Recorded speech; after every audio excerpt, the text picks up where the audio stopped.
একবার তিনজন লোক পথ চলছিল, হঠাৎ বৃষ্টি নেমে এলে তারা এক পাহাড়ের গুহায় আশ্রয় নেয়। হঠাৎই পাহাড় থেকে একটি বড় পাথর পড়ে গুহার মুখ বন্ধ হয়ে যায়।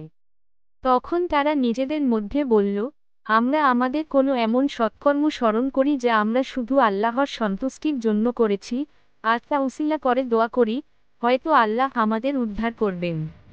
তাদের মধ্যে একজন বলল, হে আল্লাহ, আমার মা বাবা বৃদ্ধ ছিলেন।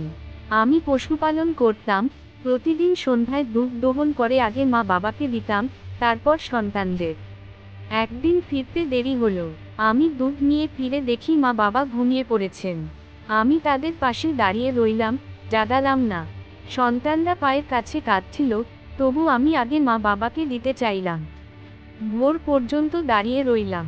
হে আল্লাহ, আপনি জানেন, যদি আমি এই কাজ কেবল আপনার সন্তুষ্টির জন্য করে থাকি, তবে অনুগ্রহ করে পাথরটি একটু সরিয়ে দিন যাতে আকাশ দেখা যায়।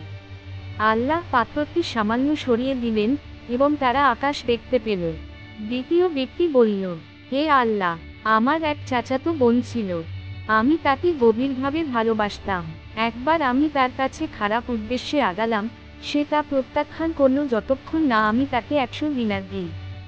অনেক কষ্টে টাকা জোগাড় করে যখন তার কাছে যাই এবং তার সাথে খারাপ কাজ করতে চাই, সে বলল, হে আল্লাহর বান্দা, আল্লাহকে ভয় করো, অন্যায়ভাবে আমার সতীত্ব হরণ করো না।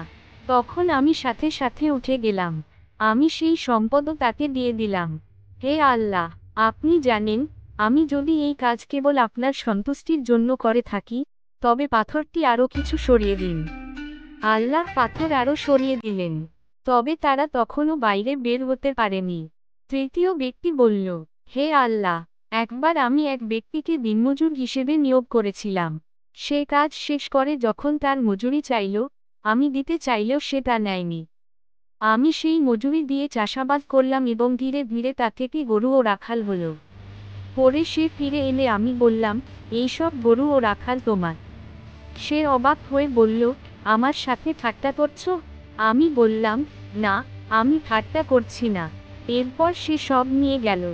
হে আল্লাহ, আপনি জানেন, আমি যদি এই কাজ কেবল আপনার সন্তুষ্টির জন্য করে থাকি, তবে দয়া করে অবশিষ্ট পাথরটুকু সরিয়ে দিন। তখন আল্লাহ পুরো পাথর সরিয়ে দিলেন, আর তারা মুক্ত হয়ে বেরিয়ে গেল।